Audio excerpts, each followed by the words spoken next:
Le diabète de type 2 pourrait-il un jour disparaître? Pour la première fois, le nombre de nouveaux cas diagnostiqués chez les plus de 45 ans a diminué. L'une des explications, c'est la meilleure sensibilisation de la population à cette maladie. Mais pour ce spécialiste, il ne faut pas se réjouir trop vite.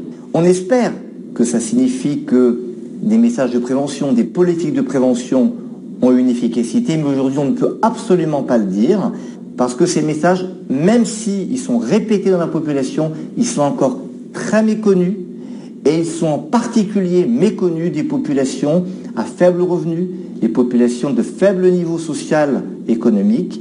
Or on sait que ce sont ces personnes qui sont les plus vulnérables. Augmentation de l'obésité, sédentarité.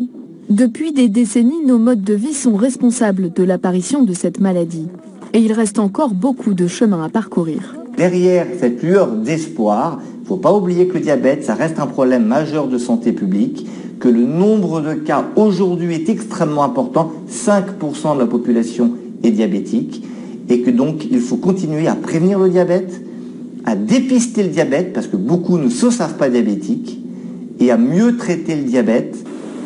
Mieux prendre en charge cette maladie reste un défi majeur pour notre société. En France, chez les plus de 45 ans, 3 millions de personnes souffrent d'un diabète de type 2.